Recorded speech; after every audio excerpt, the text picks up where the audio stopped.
Hi guys, and welcome back to Tea Time with Naomi. With me, Naomi, and my customary cup of tea. So today we're going to be talking about my top 10 bookish characters with 2 bonus characters because I honestly could not add them. So character number 1 is kind of more like characters, and that is the characters from The Six of Crows by Leigh Bardugo. So if I can't choose just one character, and if I chose every single one of the crows, there would be 6 characters already taken. So for my number 1 slot, it is an accumulation of my favourite characters from Six of Crows, which is Kaz, Inej, Wynne, Jesper, Nina and Matthias. I love every single one of them, and I honestly couldn't choose a favourite out of them because if I did, the guilt of not choosing the others is swift like a punch to the gut. So I can't really choose. I think I enjoy reading Kaz's perspective the most, especially when he is interacting with Inej, because I think their chemistry and I think their relationship is really interesting. So yeah, I guess I'd pick, but then I love everyone else too, so I can't choose. So for my number 1 is The Six Crows from Six of Crows. So for my number 2 slot is another character actually from the same universe, and that is Nikolai Lanstov from The King of Scars. He also first appeared in Siege and Storm and Ruin and Rising by Leigh Bardugo, which are part of the 𝚑𝚘𝚗𝚗𝚎𝚑 trilogy. But this is a book just for him. It is his own duology. I have not read this yet. I'm just finishing up Crooked Kingdom, but this is definitely next on my list. Cannot wait to read this. Nikolai Lanstov, I'm pretty sure that's his name. He is just funny, charming, self-conceited without being arrogant, or arrogant without being self-conceited. I don't know, he's just an enigma of a person, and I absolutely adore him, and I would absolutely marry him in a heartbeat. Also, while I'm here, can we appreciate the beauty that is the hardcover for this book? Look at this, and look at that spine.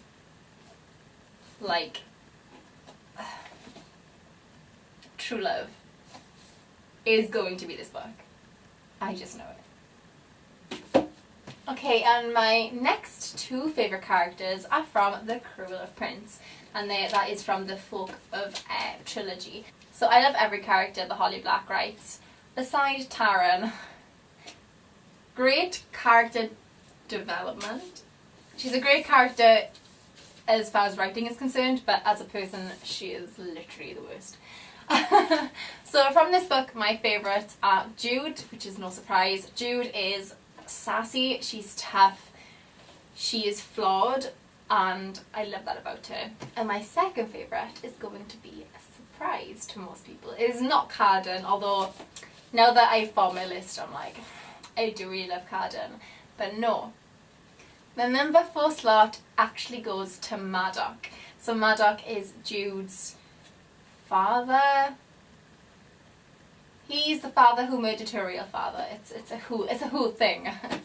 I just adore Madoc's actual character. I think he's written so well. He's so interesting, and he's also really tragic in a way because you can tell that he does care for Jude and Taryn, and he did care for their mother, but he is what he is and who he is, and that dichotomy between the lovey fever people and your true nature is written so well. And I think Holly Black is just, she's really good at those kind of characters, and we definitely see that in Madoc, and for that reason I love reading about him. I think he's super interesting, and I'm always unsure of what he's going to do next. I think more than any character, he is the one that tends to surprise me. My 5th favourite bookish character is actually from a book I don't have with me right now, and that is Theodore Finch from All the Bright Places by Jennifer Niven.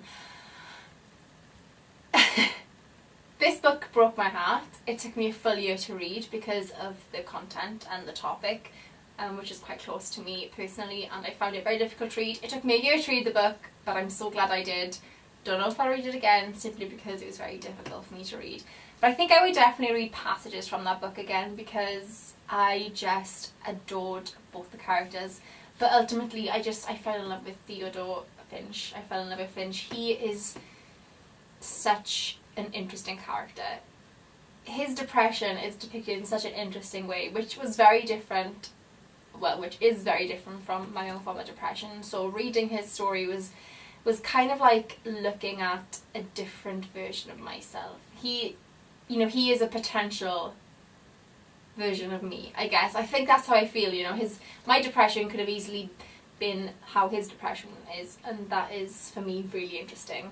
But more than that, he's just enigmatic, he is vibrant, he is sad, he is just everything I love about a character, and I implore everyone who thinks they can to read All the Right Places, because it is definitely one of my all-time favourite books, even if it did tear my heart open. So my 6th favourite character is one that I don't think many people will know about, and that character comes from the Chronicles of Ancient Darkness and first appears in The Wolf Brother, which is the #1 in the series. So this is a series by 𝚑𝚘𝚘𝚗𝚘𝚗𝚘𝚗𝚑, and I mentioned it in, I think, a few of my videos, but it was the book that got me into reading as a child, and then later again in my teen years. I just love this series. It means everything to me, and this is the book I've had since I was really young, so as you can see, like, the edges are just really, really worn down. There's stains on it, and yeah, I've read this book about 4 or 5 times and I adore it, and I think I'm going to reread it this year because I really miss it. But anyway, my favourite character from this book is a young girl called Wren, and she is of the Raven tribe, I do believe. She is brave, daring, brutal and smart, and as a teenage girl I was reading about her and thinking, I want to be this girl, like, she is so badass, can I please be Wren? And I think for a good few years she was kind of like my secret role model, and I'm pretty sure I'd find myself being like, what would Wren do in this situation, because I need to be more like Wren. She is honestly one of my favourite characters of all time, and even though it's been so long, when I was making this list she just popped straight into my mind, and I think that's a telltale sign of a damn good character. So for the characters who made number 7 and 8, they are from An Enchantment of Ravens by Margret Rogerson. This book is so beautiful, not only in the art and cover but the content as well, and I adored the 2 main characters, which are Rook and Isabel. There's no awe. I think Isabel is probably above Rook simply because she was so funny. There were so many moments where I was like, this is so relatable, which I think is really difficult when you have a fantasy set novel, because when a character is faced with all these magical choices and these magical situations, it's sometimes really hard because you have no idea what you do in that situation.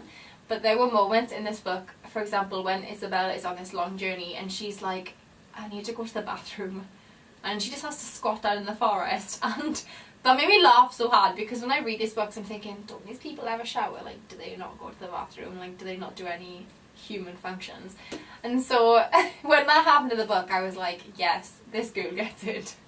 Not only that, she is smart, she's talented, she is thoughtful, and she's practical, and I just really loved her. I love reading her perspective, and I'm kind of sad that it's a standalone novel, and I'm also glad. I'm glad because I like it the way it is. I'm sad because I really want more of the characters. And the next character from this book I really loved is Rook, who is the Autumn Prince. He was very interesting, and I just loved his character so much. He was interesting, he was grumpy, he was moody, which is like, it's my weakness. I love grumpy, moody men. But he was very, I loved the balance between his vanity and his desire to be, you know, a good prince, like a good fairy, a good person. I don't know how to put my thoughts into words. But I really loved Rook, and I love Rook and Isabel together, and I think that they're a pair of characters that work very well, and that they integrate really well, and when they come together they make a very interesting story. And yeah, I just absolutely adore that, and I think that's why they've made my numbers 7 and 8. Also because I'm a sucker for anything autumnal, so like as soon as I read about this book I was like, it's going to be an all-time favourite, there's no way around it. And it came true. I was right. So the 9th character on my bookish favourites is actually from a book I don't have on me. So last year I borrowed The Lost Boy from my best friend Priscilla. The book is about how Captain Hook came to be, and my favourite character from that book is Jamie. He is so wonderful to read about. He is just everything I didn't realise I needed in a character. He was loyal, he was brave, but he has to face some really difficult choices, and what happens is just heartbreaking. So this book is all about how Captain Hook came to be, and I did not expect any of it, and honestly I don't think I'll ever be able to watch or read Peter Pan again and look at it in the same way, because I just adored Jamie and hated Peter. He was like such a little shit. Honestly, Peter and Taran from The Cruel Prince deserve each other. That's all I'm gonna say about Peter, and that should be enough to tell you everything. But yeah, I love Jamie. He is one of my all-time favourite characters, and he is brave, smart, tragic, and I'm never going to be able to watch Peter Pan or read Peter Pan and think of the story in the same way again. Just absolutely not. So if you're a fan of twisting a story on its head, or if you're a fan of Peter Pan, I think you definitely need to read The Lost Boy by Christina Henry. So once again, my number 10 is actually 2 characters, because I'm the worst, but it's fine. And these characters are from the book Howl's Moving Castle, and they are Sophie, who I just had to include because throughout the story we really grow with Sophie, and she's quite relatable, well at least to me. I don't know what it says about me, but because I and the readers tend to grow with her through the story, I just had to include her. And also Howl. Howl is a little bit like Nikolai Landstoff. Like, he is a little bit, he is arrogant and flamboyant and very self-assured, but he's also kind, misunderstood, and just a little bit heartbroken, and I adored him. But one of the real reasons he's one of my favourite characters of all time is because he is Welsh.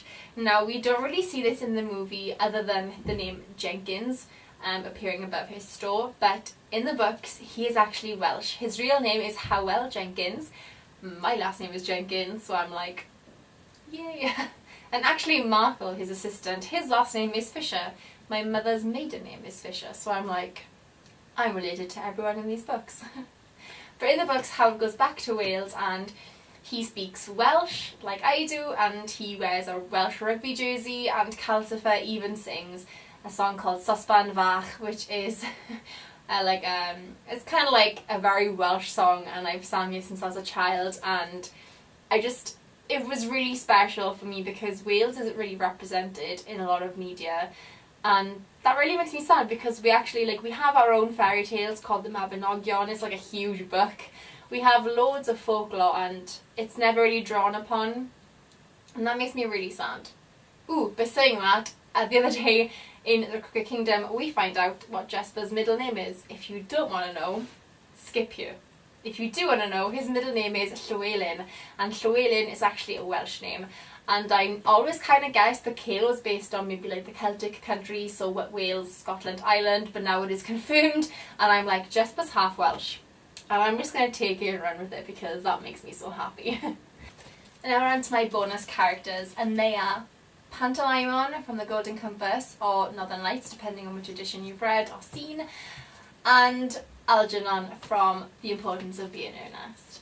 So I love Pantalaimon because if I had a daemon, I'd love him to be, or her I guess, to be as sweet and funny and just kind of like the good conscience. Like, he would remind me to not do stupid things, and I really need that in my life. I really need a little like stoat or a polecat, I can't remember which one he is, to just sit on my shoulder and be like, Naomi, please don't say this, don't do this, you will seriously regret it. And as far as Algernon goes, he is just like, I think if I met him in real life he'd probably slightly annoy me, but I would love to go to a party with him because he is like flamboyant and ridiculous, and like, because he would just be so much fun. But I had to add him to this list because he's not a character I think of often, but then when I do start thinking about books and I'm reminded of The Importance of Being Earnest, I think of him straight away because he's funny and he kept me like reading the book over and over. I've read it a good few times, and I think I actually might reread that one again this year because Okay guys, so that is it for today. I hope this setup isn't too weird. I'm trying out some new things recently and I'm trying out my camera, which is quite old, but it's better than my iPhone I think, so we'll see how it goes. Maybe it's okay, maybe it's not. Who knows. So that's it from me today. I hope you enjoyed this video. It was just something fun that I just thought I'd film. And yeah, I hope you guys have a lovely day or evening wherever you are, and I will see you all soon. Bye!